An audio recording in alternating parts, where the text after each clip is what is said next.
خان تقریب سے خطاب کر رہے ہیں۔ بسم اللہ الرحمن الرحیم۔ ایاک نعبد و ایاک نستعین۔ میں آج NHA کو خراج تحسین پیش کرتا ہوں، ساری آپ کی مراد، آپ کی ٹیم کو، خرم آپ کو، باقی ساری آپ کی ٹیم کو، کیونکہ آپ نے ایک ایسا پروجیکٹ جس کی آج لانچ کی ہے، نوکنڈی سے مشکیل تک، یہ وہ علاقہ ہے جو میرے خیال میں پاکستان کا سب سے ریموٹ علاقہ، جس طرح کہیں بیک یارڈ کہہ دیں، آؤٹ بیک کہہ دیں، وہ علاقہ جدھر 70 سال سے ہمارا ملک جس کو بھول چکا تھا، یہ وہ علاقہ ہے۔ میں بلوچستان کافی پھرا ہوں لیکن اس علاقے میں نہیں گیا، اور جو میں نے بلوچستان کا مسئلہ یہ ہے کہ اتنے بڑے فاصلے ہیں یہاں، اور یہ وہ صوبہ ہے کہ اگر ہم اس کو کنیکٹ کر دیں، یعنی سڑکوں سے یہ کنیکٹ ہو جائے، تو اس میں بہت بڑا پوٹینشل پڑا ہوا ہے۔ ہم نے کسی نے آج تک ہمارے ملک میں کسی نے اس کے اوپر صحیح معنی میں توجہ دی نہیں، اور وہ کیونکہ وہ دور ہوتا ہے بلوچستان کی ووٹ سے پاکستان کا پرائم منسٹر بنتا نہیں، تو وہ ادھر ہی زور لگاتے ہیں جدھر ان کو ووٹ ملتی ہے، اور کیونکہ بلوچستان دور ہے اور ووٹ نہیں ملتی تو اس کو ہم نے پیچھے چھوڑ دیا۔ تو یہ جو پروجیکٹ ہے یہ اسی ایک ہماری بڑی کوشش کا حصہ ہے کہ جو لوگ پیچھے رہ گئے ہیں پاکستان میں ان کو ہم نے اوپر لے کے آنا ہے، اور جو علاقے پاکستان میں پیچھے رہ گئے ہیں ان کے اوپر پورا کانسنٹریٹ کرنا ہے کہ وہ علاقوں کو اب ہم مین سٹریم میں لے کے ان کو اٹھائیں۔ تو بلوچستان کیونکہ وہ پاکستان کا صوبہ ہے جس کو کسی نے توجہ ہی نہیں دی صحیح معنی میں، اور میں سمجھتا ہوں کہ جتنی ریٹرنز ہمیں بلوچستان میں ان کو کنیکٹ کر کے اس کو ڈیولپ کر کے ملیں گی، کیونکہ پیچھے رہ گیا اور وہ جلدی سے اوپر اس کی ریٹرنز بہت زیادہ ہوں گی۔ تو پہلے تو پاکستان کی فیوچر کے لیے بڑا ضروری ہے یہ جو کنیکٹیوٹی ہے، اور دوسرا پاکستان ایک ہماری فیڈریشن کو مضبوط کرنے کے لیے بہت ضروری ہے، کیونکہ بلوچستان کو لوگوں کو یہ تاثر نہیں جانا چاہیے کہ وہ پاکستان ایک طرف جا رہا ہے اور بلوچستان کے لوگوں کو کوئی فکر نہیں کرتا ان کے حالات کا۔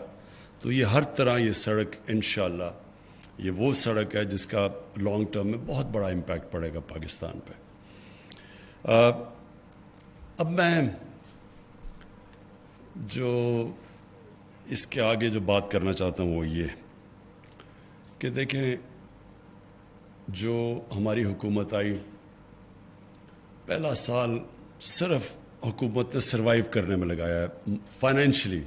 کبھی بھی پاکستان کو کسی حکومت کے لیے اتنے بڑے معاشی مسئلے نہیں آئے جو ہماری حکومت کو آئے ہیں۔ کبھی اتنے بڑے خسارے نہیں ملے، کبھی اتنے بڑے قرضے نہیں ملے کسی حکومت کو، اور خوف ڈیفالٹ کرنے کا کہ اگر ڈیفالٹ کا مطلب کہ اگر آپ بیرونی ملک کی اپنی جو آپ کی قرضے ہیں ان کی قسطیں نہ دیں تو ڈیفالٹ کر جاتا ہے، اور جب ملک ڈیفالٹ کرتا ہے تو جو سب سے بڑا امپیکٹ ہوتا ہے اس کی باہر کے ملکوں سے، بینکوں سے سارے اپنے رابطے کاٹ دیتے ہیں، اور وہ اس کا امپیکٹ ہوتا ہے کہ آپ کا روپیہ گر جاتا ہے، اور جب آپ کا کرنسی گرتی ہے ساری چیزیں مہنگی ہو جاتی ہیں۔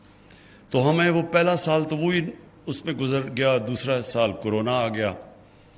اللہ کا شکر ہے کہ دنیا میں اکنالج کیا جاتا ہے کہ اگر کسی ملک نے بھی سب سے بہترین اپنے ملک کو کورونا سے بچایا اور اپنی معیشت کو بچایا وہ پاکستان ہے۔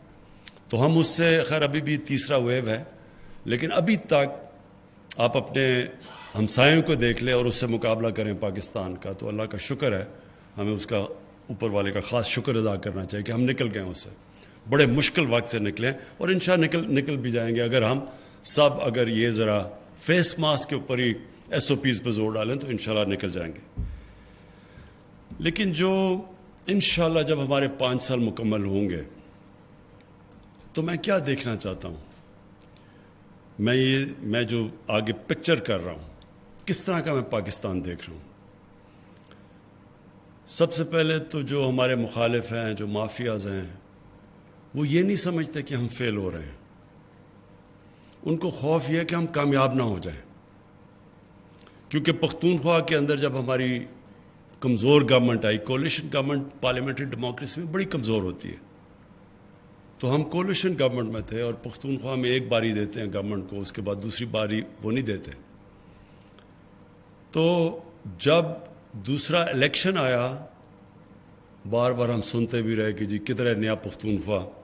تو جب الیکشن آیا تو پختونخوا کے اندر پہلی دفعہ ایک حکومت نے صرف واپس ہی نہیں آئی بلکہ 2/3 اکثریت لے کے آئی.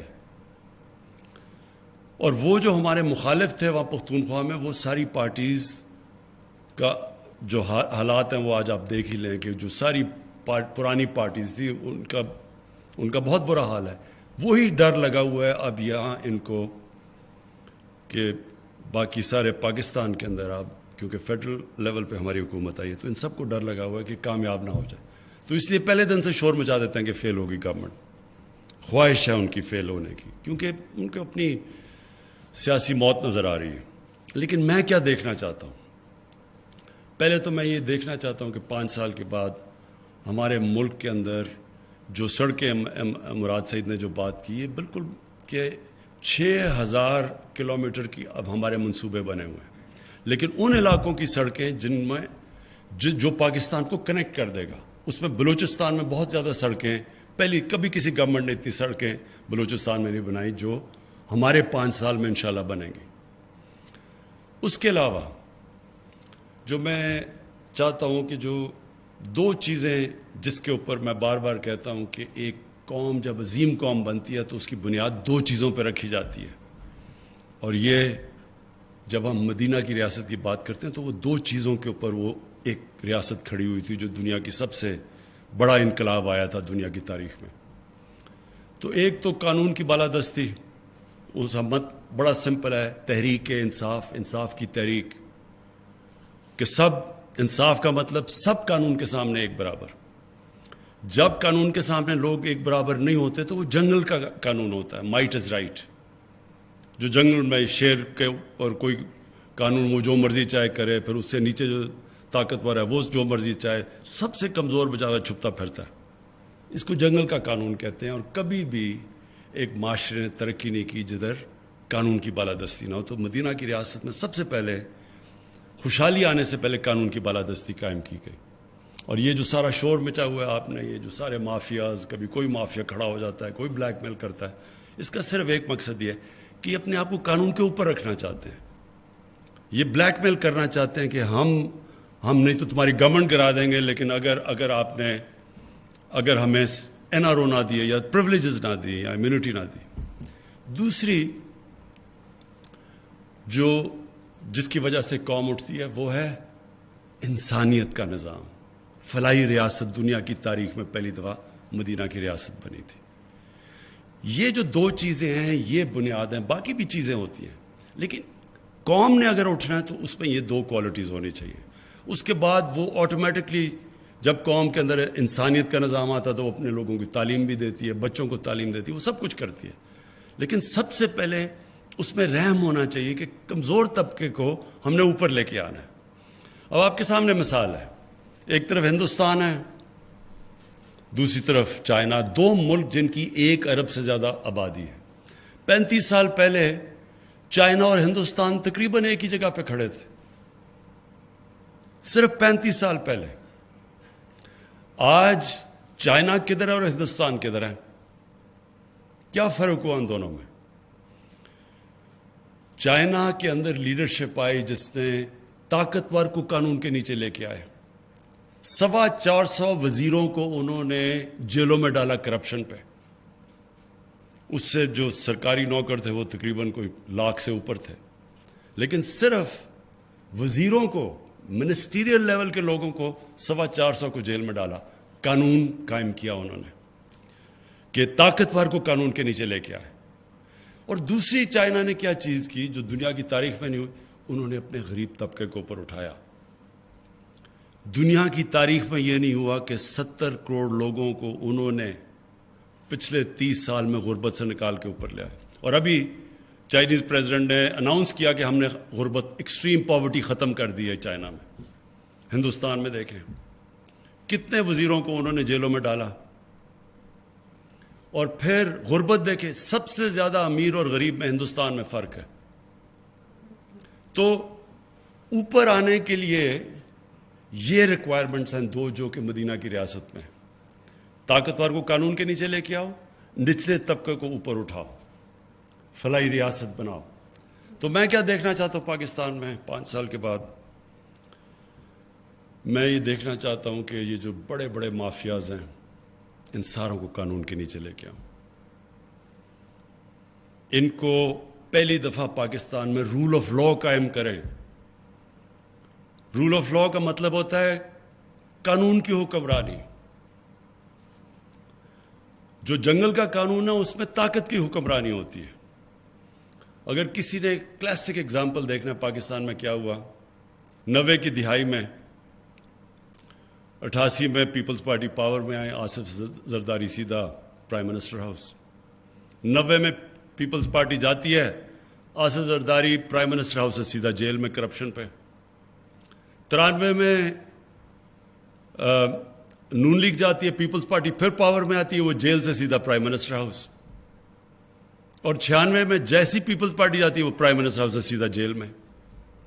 تو وہ قانون کی حکمرانی نہیں تھی, طاقت کی. جب طاقت میں آؤ سارے کیسز ختم. جیسی آپ طاقت سے جاؤ سیدھا واپس جیل میں. تو یہ قانون نہیں ہے. تو یہ جنگ لڑی جا رہی ہے, تحریک انصاف, قانون کی جنگ. تو یہ میرا سب سے بڑا ہے کہ انشاءاللہ بڑے بڑے مافیاز کو قانون کے نیچے لے کے آئیں گے. یہ میرا پہلا آبجیکٹو ہے. اور دوسرا آبجیکٹو یہ ہے کہ جو اپنے کمزور طبقے کو ہم ایسا اٹھائیں گے جو کبھی پاکستان میں پہلے نہیں اٹھایا. مثلا سب سے زیادہ پرابلم ہوتا ہے لوگوں کو جب ایک غریب گھرانے میں بیماری ہوتی ہے. شوکت خان ہم اس لیے بناتا ہے غریب آدمی کو.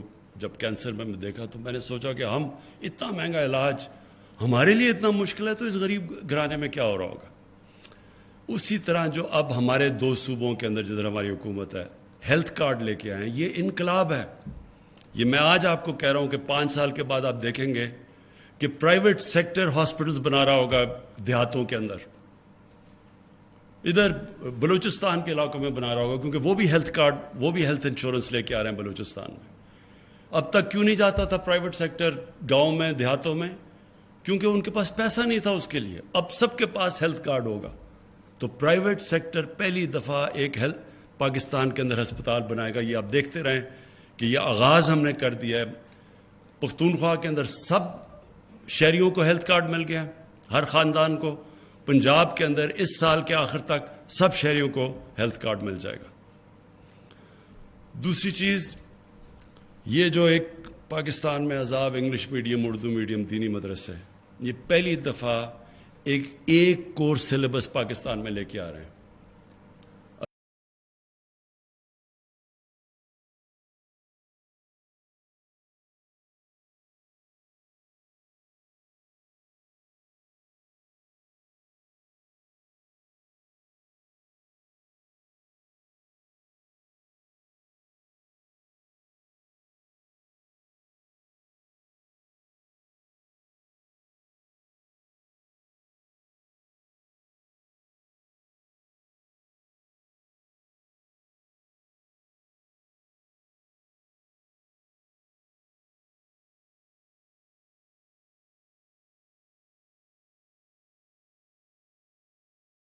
پناہ گاہ ہر جگہ جدھر مزدور جاتے ہیں, ہماری کوشش ہے کہ وہاں ایک پناہ گاہ ہو کہ مزدور آ کے مفت ٹھہر سکیں, ان کو کھانا دے سکیں, ان کو اچھی رات سو سکیں, ان کو کرایہ نہ دینا پڑے, ان کو کھانے پہ پیسے خرچ نہ کرنا پڑے, تاکہ جو بھی پیسہ بچے وہ اپنے گھر بھیج سکیں.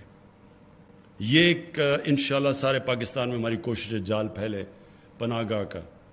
اور دوسرا انشاءاللہ یہ جو ہماری کوشش ہے اب کہ ہماری ٹرک چلیں جن کے اوپر کچن بناؤ, ہر غریب علاقے میں جائیں کہ کوئی بھوکا نہ سوئے, کہ بنیادی چیز پہ غریب علاقوں کے اندر لوگوں کے پاس کھانا ہم پرووائڈ کر سکیں. اور پھر قانون کے اندر جو ہم نے کوشش کر رہے ہیں کہ آ گیا پختونخوا کے اندر, تو آ گیا سول پروسیجر کوڈ کو چینج کر کے اس میں اصلاحات کی ہیں. پنجاب میں آنے والی ہیں تھوڑی, اس میں اس وقت کہیں عدالت میں چیلنج ہوا ہے. کوشش یہ ہے کہ اب زمینوں کے کیسز ہیں وہ 50 سال لگ جاتے ہیں، تو یہ نیا سول پروسیجر کوڈ کے سے 1 سال کے اندر کیس کا فیصلہ ہونا پڑے گا، تو اس سے بھی ایک بہت بڑا انقلاب آئے گا جو اب تک نہیں آیا. تو انصاف ملے لوگوں کو، عام لوگوں کو تعلیم ملے اور ایک موقع ملے ان کو اوپر آنے کا. اور پھر جو 2 بڑے شعبے ہیں انڈسٹری اور ایگریکلچر، اس کے اندر ابھی بھی پاکستان کی انڈسٹری جس طرح آج اٹھ رہی ہے، میں دعوے سے کہتا ہوں کہ 50 سال کے بعد پہلی دفعہ پاکستان کی انڈسٹری اٹھ رہی ہے. جو انسینٹیوز ہم نے انڈسٹری کو دیے ہیں، لارج سکیل مینوفیکچرنگ کے اندر جو گروتھ ہو رہی ہے، یہ سارے جو ہم نے انسینٹیوز دیے ہیں، آپ دیکھتے رہیں کہ یہ 5 سال کے بعد ہماری انڈسٹری کدھر جائے گی، روزگار کتنا ملے گا. لیکن جو زرعی اصلاحات ہم کرنے جا رہے ہیں، جو کسان کارڈ لے کے آئے ہیں پنجاب کے اندر، انشاءاللہ آپ دیکھیں گے کہ کسان کی ہم نے زندگی بدل دینی ہے. اور ڈائریکٹلی اس کو سبسڈی، ہمارے تقریباً 65% کسانوں کی 5 ایکڑ سے کم زمین ہے، تو ان کو ڈائریکٹ ہم سبسڈائز کریں گے، ان کی کھادیں دیں گے، ان کو کریڈٹ پہنچائیں گے، اس کو امپاور کریں گے. اور غربت کم کرنے کا یہ سب سے بڑا طریقہ ہے کہ چھوٹے کسان کی مدد. ابھی بھی آج کسانوں کے پاس اتنا پیسہ ہے کہ پاکستان کی تاریخ میں کبھی کسانوں کے پاس اتنا پیسہ نہیں آیا. 1100 ارب روپیہ اضافی گیا کسانوں کے پاس، کیونکہ پہلی دفعہ ان کو وہ قیمتیں ملی ہیں گنے کی، ان کو گندم میں وہ قیمت ملی ہے جو کبھی پہلے نہیں ملی، چاول میں، مکئی میں. تو جو 1100 ارب اضافی پیسہ گیا، اس کا مطلب کہ جو خوشحالی آئی ہے وہ آپ یہ دیکھ لیں کہ کبھی پاکستان کی تاریخ میں اتنے ٹریکٹر بکے ہی نہیں جتنے اس سال بکے ہیں. 58% ٹریکٹرز کے سیل کے اندر اضافہ ہوا ہے، اس کا مطلب پیسہ گیا ہے وہاں. موٹر سائیکلوں کے اندر ریکارڈ سیل ہوئی ہے. تو یہ اس لیے کہ پیسہ ادھر گیا، دیہاتوں کے اندر گیا. اور انشاءاللہ جو آخر میں کہنا چاہتا ہوں، ہمارا جو احساس کا پروگرام ہے، ہم نے اب پورا ڈیٹا کمپلیٹ کر لیں گے اپنے غریب سارے پاکستان کے گھرانوں کا. تو جو نچلے طبقے کے گھرانے ہوں گے ان کو ڈائریکٹ سبسڈیز دیا کریں گے. مثلا اگر گندم کی قیمت اوپر گئی تو جو یہ غریب گھرانے ہیں ان کو ہم پھر سبسڈیز دیں گے کہ ان کو اگر قیمت اوپر بھی گئی، کیونکہ ساری دنیا میں ساری کموڈیٹیز کی قیمتیں اوپر گئی ہیں، تو ہم کم از کم ان کو پروٹیکٹ کریں اپنے غریب گھرانوں کو. ایک پورا ہمارے پاس ڈیٹا بیس آ گیا ہے. اور انشاءاللہ آپ دیکھیں گے کہ ہمارا جو آپ احساس کا پروگرام، جس کے اندر ہم اب ڈائریکٹ سبسڈی دے سکیں گے غریب گھرانوں کو. اگر مطلب بجلی مہنگی ہوگی تو ان کو بجلی کی سبسڈی دے دیں گے، اگر گندم مہنگی ہوئی، چینی مہنگی ہوئی، تو ہم ان کو ڈائریکٹ سبسڈائز کریں گے تاکہ اپنے نچلے طبقے کو ہم اس کی حفاظت کریں، اس کی مشکلیں کم کریں، اس کو تاکہ موقع ملے ان کو ہم غربت سے نکالیں. پھر سے مراد سعید آپ کو اور NHA کو میں بہت مبارک دیتا ہوں آج.